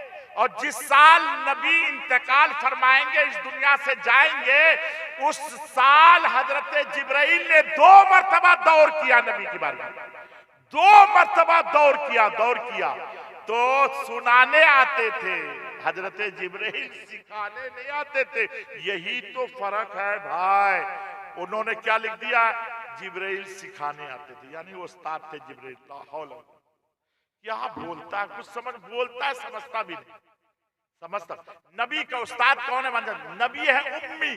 उम्मी किसको कहते हैं? जिसको दुनिया का कोई भी आदमी न पढ़ाया हो और किसी फरिश्ते ने न पढ़ाया हो, उम्मी उसको कहते हैं, जिसको सिर्फ अल्लाह ने पढ़ाया। और इसीलिए कुरान में आया, अर्रहमान अल्लमल कुरान। रहमान वो है जिन्होंने अपने महबूब को कुरान सिखाया, कुरान पढ़ाया। तो अल्लाह ने पढ़ाया है, अल्लाह के अलावा किसी ने। इसीलिए नबी को उम्मी कहा जाता है कि जिसको दुनिया के किसी आदमी ने न पढ़ाया हो बल्कि अल्लाह ने पढ़ाया है ना। माशाल्लाह। और मुताला माशाल्लाह बहुत अच्छा है कि उन्होंने मौलाना अशरफ अली थानवी ने क्या लिख दिया, हाँ, जिब्रील जाते थे रमजान में सिखाने के लिए। अरे वाह, फर्क दिखिए भैया, फर्क सिखाने नहीं बल्कि दौर करने जाते थे, कुरान सुनाने जाते थे। अल्लाह ताला हम लोगों के ईमान की हिफाजत फरमाए। आप कुछ बोल रहे थे, आप कुछ बोल रहे थे।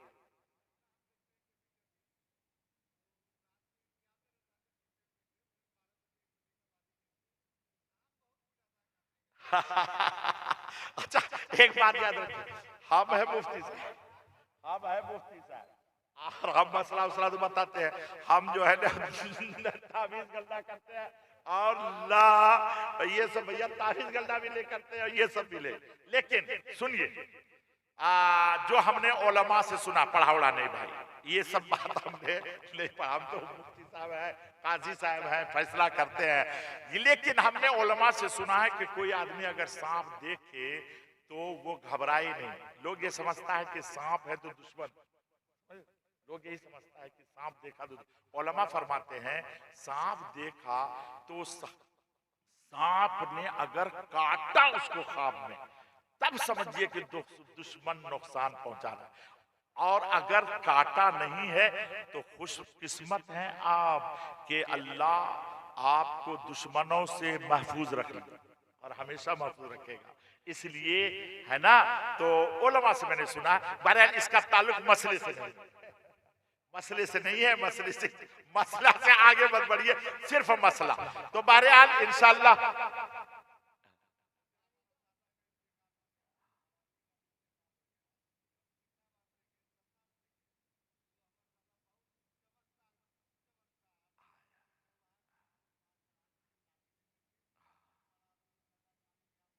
हाँ, तो ये अगर किसी ने ख्वाब में देखा तो खुशकिस्मत है कि अल्लाह तबारक व तआला ने उनकी मग़फ़िरत कर दी है और अल्लाह ताला उनको आराम से रखा है।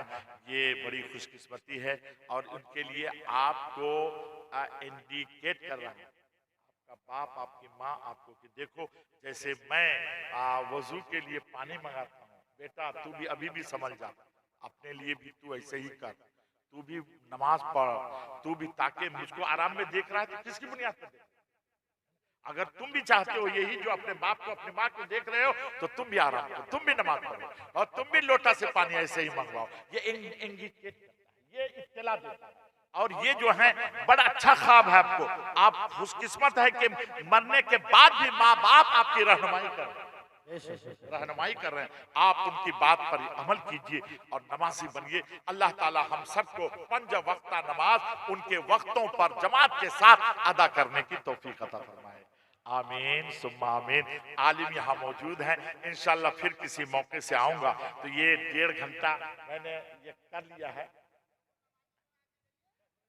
आए है तो अच्छा 5-6 मिनट सुन लीजिए। माशाल्लाह माशाल्लाह। ए भाई एक मिनट, हम अल्लाह ने आपको कहा है नमाज पढ़ो, रसूलुल्लाह ने कहा नमाज पढ़ो, उसकी बात मानिए नहीं रहे तो मेरी क्या मानिएगा मेरी क्या मानिएगा। वो आप जानिए, आपका काम जाने, माने न माने वो आपका काम जाने। लेकिन मैं आपको एक रवायत बता दूं, हजरत उमर फारूक रजी अल्लाह ताला अन्हु का दौर था। एक बुढ़िया हजरत उमर फारूक के पास आती है, बाल उलझा हुआ है, गिरेबान चाक है, जगह जगह से कपड़े फटे हुए हैं, हाथ में मिट्टी है, पाँव में मिट्टी है, गिड़गिड़ाती रोती हजरत उमर फारूक की बारगाह में हाथ जोड़कर खड़ी हो गई और कहती है, हुजूर मुझको इंसाफ दे दीजिए। आप तो अमीरुल मोमिनीन है ना, आप तो आदिल है ना, आप तो वो हजरत अमीरुल मोमिनीन उमर फारूक है ना, आप मुसलमानों के अमीर हैं, मुझको इंसाफ दीजिए। आपने इरशाद फरमाया, किसने तुमको मारा, किसने तुम पर जुल्म किया। हजरत उमर फारूक ने जब ये इरशाद फरमाया तो वो बुढ़िया कहती है कि उमर, मुझको किसी ने नहीं मारा, किसी ने मुझ पर जुल्म नहीं किया, लेकिन सुनो मैं मजदूर हूँ, दिन भर मजदूरी करती हूँ, शाम के वक्त में जो कुछ मिलता है उससे अपने बाल बच्चों की परवरिश करती हूँ। आज भी मुझको मेरे मालिक ने कुछ दिया और उसका मैंने तेल ले लिया। ये देखो इस प्याले में मैं तेल लेकर आ रही थी, रास्ते में ठोकर लगी और प्याला मेरे हाथ से गिर गई और गिरने की बुनियाद पर जमीन ने सब तेल चुरा लिया है, मेरी मेहनत सारी जाय हो गई, अब वो मुझको वो तेल दिला दो। हजरत उमर फारूक फरमाते हैं बैतुल माल से इसको तेल दे दो। बुढ़िया कहते हैं खबरदार उमर, मैं बैतुल माल का तेल नहीं लूंगा, कभी नहीं लूंगा। आपने अपने बेटा हजरत अब्दुल्ला से फरमाया अब्दुल्ला अपने खास जेब खास से दे दो इसको तेल। बुढ़िया कहती है ए उमर सुनो, मुझको तेरे बेटे का तेल नहीं चाहिए, और याद रखो उमर, अगर तुमने आज इंसाफ नहीं दिया तो कल कयामत के दिन नबी के सामने मैं तेरी दामन को थाम कर नबी से शिकायत करूंगी कि या रसूलल्लाह मैं इनसे इंसाफ मांगने के लिए गई थी लेकिन इन्होंने में इंसाफ नहीं दिया। हजरत उमर रोने लगे। इरशाद फरमाते ठहर जाओ मां ठहर जाओ। आपने फरमाया अपने खादिम से, नौकर से, सालिम से, जिनका नाम सालिम था, कहा जाओ एक चमड़े का टुकड़ा लिया। उस वक्त में तो कागज था नहीं, चमड़े का टुकड़ा लाया गया। हजरत उमर फारूक ने उसमें कुछ लिखा, लिख करके और उस बुढ़िया को पुर्जे की शक्ल में दे दिया कि बुढ़िया जा इसको, और जहां तेल गिरा है ना उस जगह पहले प्याला रखना और फिर इस पुर्जे को रख देना, अगर तेल मिल जाए तो वापस आना और अगर नहीं मिले तो वापस मत आना। चुनांचे वो बुढ़िया उस चमड़े के टुकड़े के पुर्जे को लेती है, हाथ में बंद करती है, प्याला लेती है, दौड़ती है। उनके पीछे में सहाबा भी जा रहे हैं। वो बुढ़िया वहीं चली गई जहां तेल गिरा था, और जाने के बाद उस जगह घुटने के बल बैठ जाती है, और उसके बाद चारों तरफ सहाबा ने घेर लिया। सब ताज्जुब में है कि तेल कैसे आएगा, तेल क्या कैसे आएगा। चुनांचे उसने पहले प्याला रखती है वो बुढ़िया, और उसके बाद वही चमड़े का जो टुकड़ा था वो जैसे ही जमीन पर रखती है, जमीन पे टच हुआ कि जमीन में एक वबाल पैदा हुआ, एक जोश हुआ, और सारा निचोड़ कर जमीन ने सारा तेल उस प्याले में उंडेल दिया। ये देखकर बुढ़िया हैरान हो गई, तमाम सहाबा हैरान हो गए। बुढ़िया ने तो तेल को वहीं छोड़ी और उस चमड़े के टुकड़े को जो पुर्जे की शक्ल में थी उन्होंने लिया, दौड़ती हुई उमर फारूक के पास आ गई। हजरत उमर फारूक जो है वो रो रहे थे, रब की बारगाह में हाथ उठाए हुए थे, ए परवरदिगारा, ए खालिक कायनात, ए मौला तबारक व तआला, लाज रख लेना मेरी, ए परवरदिगार लाज रख ले। इतने में बुढ़िया आ गई, उमर मुझे इंसाफ मिल गया, उमर मुझे इंसाफ मिल गया, तेल मिल गया उमर, लेकिन ये बता तूने इस चमड़े के टुकड़े में क्या लिखा है, कौन सी तावीज है, कौन सा वजीफा है, कौन से कुरान की आयत तूने लिखा है, बता तो सही क्या लिखा है।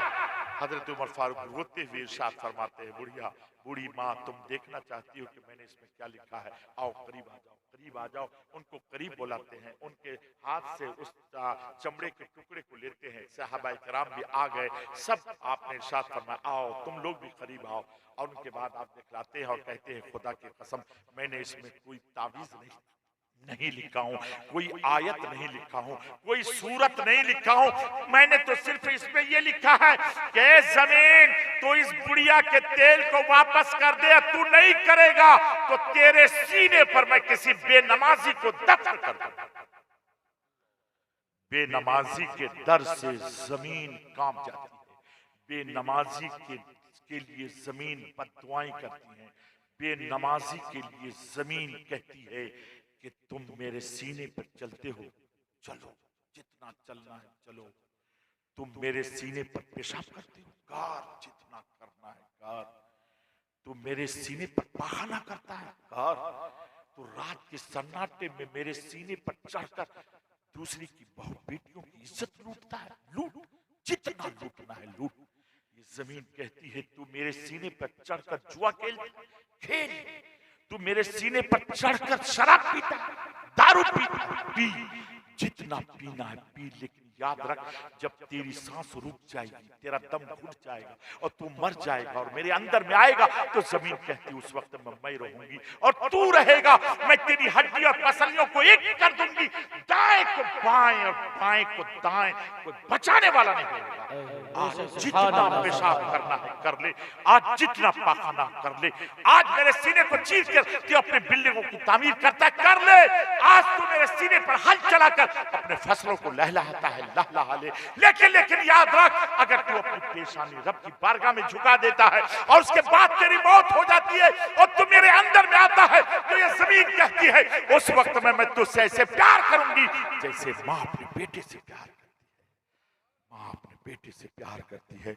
अगर आप ये चाहते हो कि आपकी पूरी चमड़ियों को जमीन न खाए, अगर आप ये चाहते हो कि आपके गोश्त में कीड़े न पड़ने पाए, अगर आप ये चाहते हो कि आपकी हड्डियों को जमीन न चबाए, झुका दो अपनी पेशानी रब की बारगाह में झुका दो, और जिस दिन झुका दोगे अल्लाह ताला उसी दिन आपके मर्तबे को बुलंद से बुलंद फरमा देगा। और जिसने झुकाया है अल्लाह ने उनके मर्तबे को बुलंद से बुलंद फरमा दिया।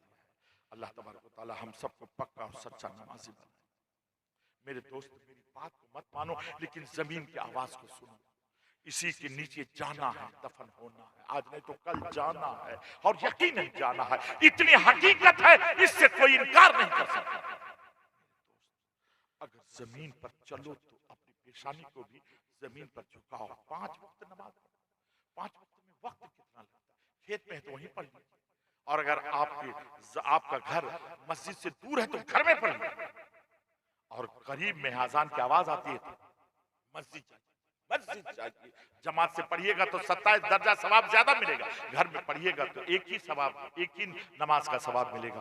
मेरे दोस्त, मेरे कहने से नहीं, रब के कहने से, अल्लाह के रसूल के कहने से आप नमाज शुरू कर दीजिए। और आपको मैंने ये पैगाम पहुंचा दिया। आखिरी में इंशाअल्लाह तबारक व तआला फिर कभी आऊंगा तो मैं आपको बताऊंगा बेनमाजी के साथ ये जानवर का सलूक क्या होता है, बेनमाजी के साथ इन कपड़ों का सलूक क्या होता है, आपको नहीं मालूम है। लेकिन इंशाअल्लाह ताला फिर किसी मौके से मैं आपको बताऊंगा। आज आप अपने दिल में तौबा कीजिए और यहां से उठिए तो नमाजी बनकर उठिए, नमाजी बनकर उठिए मेरे दोस्त। और अगर आपने तौबा करके नमाजी बनने का पक्का इरादा कर लिया है तो यकीन जानिए, खुदा की कसम आपके साथ मरने के बाद जो चीज जाएगी ना, वही आपका अमल जाएगा। आपका अमल आपके साथ जाएगा। आप जानते हैं कि आप कैसे हैं, हम भी जानते हैं कि हम कैसे हैं। हम भी अपने बारे में सोचें कि हम कैसे हैं, आप भी अपने बारे में सोचिए कि आप कैसे हैं। अगर आप अच्छे हैं मैं आपको मुबारकबाद पेश करता हूं, और अगर अच्छे नहीं हैं तो यहाँ के बाद जाने के बाद अच्छा बनने की कोशिश कीजिए। अल्लाह तबारक व तआला हमको, आपको, सबको अच्छा बनाए। इंशाअल्लाह फिर कभी। अस्सलाम।